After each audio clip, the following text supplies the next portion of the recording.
ரவை உப்புமா நிறைய பேருக்கு பிடிக்காது. நான் செய்கிற மாதிரி ரவை உப்புமா செஞ்சு பாருங்கள், எல்லாருக்கும் ரொம்ப பிடிக்கும்.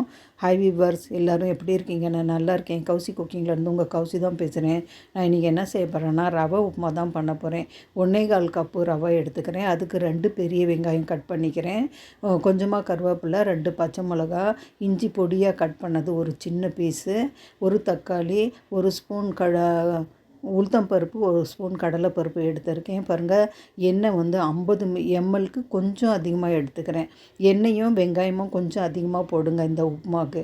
பாருங்கள், அடுப்பு பற்ற வச்சுட்டு இந்த மாதிரி பேனில் வந்து ட்ரையாக பண்ணிவிட்டு எடுத்துக்கோங்க. அதில் போட்டு ஃப்ளேம் வந்து நல்லா குறைச்சி வச்சுக்கோங்க. 2 ஸ்பூன் எண்ணெய் போட்டு நல்லா ரவை வந்து கலரும் சேஞ்ச் ஆகக்கூடாது, பச்சை வாசனையும் போகணும். அந்த அளவுக்கு சிம்மில் வச்சுட்டு நல்லா வறுத்துக்கோங்க ரவையை. பாருங்கள், நல்லா கலந்து விடுங்க. அடி பிடிக்காத மாதிரி ரவை ஃப்ளேம் குறைச்சி வச்சுட்டு கலந்து விடுங்க.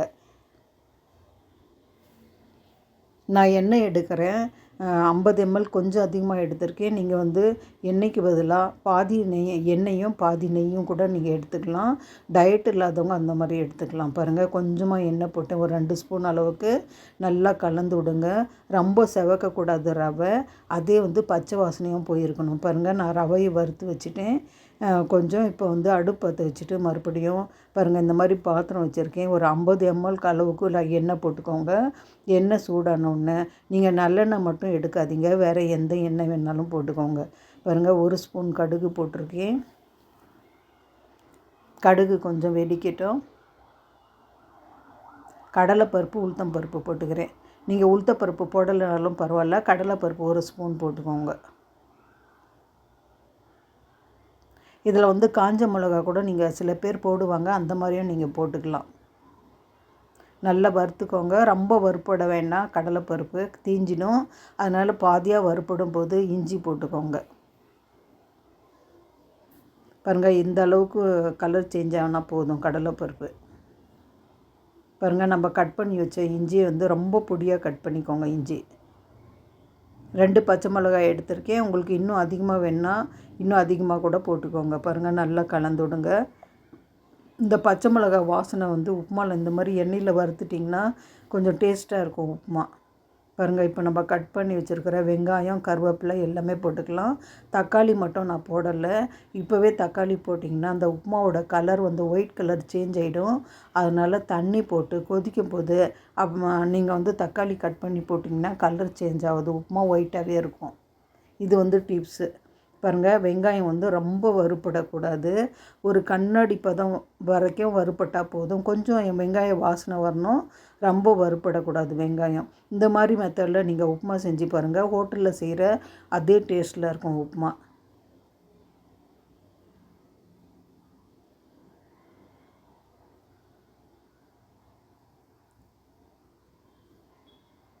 பாருங்கள், நல்லா கலந்து விட்டுக்கோங்க. சாஃப்ட் ஆகணும் வெங்காயம், அது வரைக்கும் நல்லா வறுத்துக்கோங்க.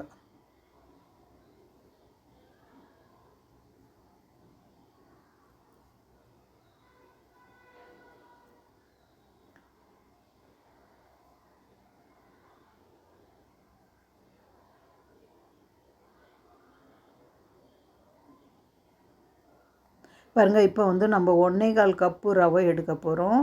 இதுக்கு வந்து 1 கப்புக்கு 4 பங்கு அளவுக்கு நம்ம தண்ணி போடலாம். 1.25 கப்புனால் நான் 1.25க்கு கொஞ்சம் கம்மியாக தான் எடுக்கிறேன். அதனால் 4 கப் அளவுக்கு தண்ணி தாராளமாக நீங்கள் போடுங்க, பயப்படாமல் போடுங்க. உங்களுக்கு கரெக்டாக வரும். 4 கப்புக்கு மேலே ஒரு 1/2 கப் எக்ஸ்ட்ரா போட்டாலும் ஒன்றும் பிரச்சனை இல்லை. அப்போ தான் உப்புமா வந்து நல்லா சாஃப்டாக இலகலாக வரும். ஆறுனாலும் ரொம்ப வந்து சாஃப்டாக இருக்கும். பாருங்கள், நான் ரவை எடுத்த அதே கப்பில் வந்து நான் தண்ணி அளந்து போட்டுக்கிறேன். 1 கப்புக்கு நீங்கள் எதில் எடுக்கிறீங்களோ அதே அளவில் 4 கப் அளவுக்கு தண்ணி எடுத்துக்கோங்க. பாருங்கள், இப்போ நான் தண்ணி போட்டேன் 4 கப் அளவுக்கு. இப்போ தேவைக்கு உப்பு போட்டுக்கிறேன். உப்பு வந்து நம்ம டேஸ்ட் பண்ணி பார்க்கும்போது கொஞ்சம் சுருன்ட்டு இருக்கணும் உப்பு தூக்கலாக. அப்போ தான் வந்து உப்புமாவில் வந்து உப்பு கரெக்டாக வரும். பாருங்கள், இப்போ நான் வந்து தக்காளி கட் பண்ணி போட்டேன். இந்த மாதிரி மெத்தடில் உப்புமாவில் நீங்கள் தக்காளி போட்டிங்கன்னா உப்புமா கலர் சேஞ்ச் ஆகாமல் நல்லா ஒயிட் கலர்லேயே கிடைக்கும் உங்களுக்கு. பாருங்கள், இப்போ தண்ணி கொதிக்கட்டும். இப்போ வந்து நம்ம எடுத்து வச்சுருக்கிற ரவையை போட்டுக்கலாம். ரவையும் அதே மாதிரி வந்து நம்ம கலர் சேஞ்ச் பண்ணாமல் வறுத்துக்கோங்க. நல்லா ஃப்ளேம் குறைச்சி வச்சுட்டு அந்த ரவையோட பச்சை வாசனை போகிற வரைக்கும் வறுத்தா போதும். பாருங்கள், இப்போ நம்ம போட்டு கலந்து விட்டுக்கலாம். இந்த மாதிரி நீங்கள் செஞ்சிங்கன்னா கட்டி வராது. ஏன்னா நம்ம ரவையை வறுத்துட்டோம், அதனால் ரவை கட்டிப்படாது. நீங்கள் போட்டு நல்லா கலந்து விடலாம். பாருங்கள், நான் கலந்து விட்டு பாருங்கள், நான் 4 கப்பு தண்ணி போட்டேன் இல்லையா, பாருங்கள் கரெக்டாகவே இருக்குது. இன்னும் கொஞ்சம் எக்ஸ்ட்ரா அரை கப்பு போட்டாலும் ஒன்றும் பிரச்சனை இல்லை. பாருங்கள், இப்போ நான் கடைசியாக கொத்தமல்லி கொஞ்சம் வாஷ் பண்ணிவிட்டு பொடியாக கட் பண்ணி போட்டுக்கிறேன். பாருங்கள், இப்போ நல்லா கலந்து விட்டு ஃப்ளேம் நல்லா குறைச்சிட்டு மூடி போட்டு வச்சுடுங்க. ஒரு 5 நிமிஷம் ஒரு 6 நிமிஷம் விட்டு கலந்து விட்டிங்கன்னா சூப்பராக ரவை உப்புமா ரெடி ஆகிடும். பாருங்கள், அவ்வளோதான். இப்போ நாம் மூடி போட்டு வச்சிடலாம். பாருங்கள், போட்டு கொஞ்ச நேரத்துலேயே தண்ணி ட்ரை ஆகிடுச்சு.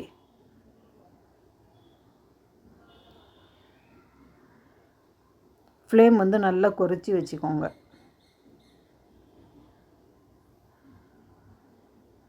இந்த மாதிரி ஒரு ரவா உப்புமா செஞ்சு கொடுத்து பாருங்கள். இதே மெத்தடில் நீங்கள் செய்வீங்க, ரொம்ப டேஸ்ட்டாக இருக்கும். பாருங்கள், கலர் வந்து நம்ம தக்காளி கடைசியாக போட்டோம் இல்லையா, பாருங்கள் கலர் தக்காளி கலர் உப்புமாவில் வரல, ஆனால் ரொம்ப டேஸ்ட்டாக இருக்கும் உப்புமா. பாருங்கள், இப்போ ஒரு 5 நிமிஷம் ஆச்சு. பாருங்கள், நல்லா கலந்து விட்டுக்கிறேன். இதுக்கு நம்ம வந்து திக்கான உடச்ச கடலை சட்னி, கெட்டி சட்னி வச்சு சாப்பிட்டோன்னா ரொம்ப சூப்பராக இருக்கும். இப்போ பாருங்கள், அடுப்பு ஆஃப் பண்ணிவிட்டேன். இப்போ சர்வ் பண்ணுறதை பார்க்கலாம்.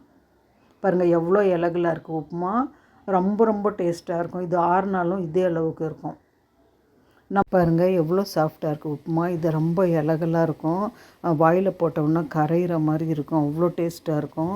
பாருங்கள், சட்னி வந்து கொஞ்சம் காரசாரமாக வச்சு இது கூட சுட சாப்பிட்டு பாருங்கள். உப்புமா சாப்பிட பிடிக்காதவங்க கூட ரொம்ப இந்த உப்புமா பிடிச்சி சாப்பிடுவாங்க. சூப்பராக இருக்கும் இந்த உப்புமா. இந்த மெத்தடில் நீங்களும் செய்யுங்க. என் சமையல் உங்களுக்கு பிடிச்சதுன்னா கௌசி குக்கிங் சேனலுக்கு லைக் பண்ணுங்கள், கமெண்ட் பண்ணுங்கள், ஷேர் பண்ணுங்கள், சப்ஸ்கிரைப் பண்ண மறந்துடாதீங்க. அடுத்த சமையலில் பார்க்கலாம். Okay, by.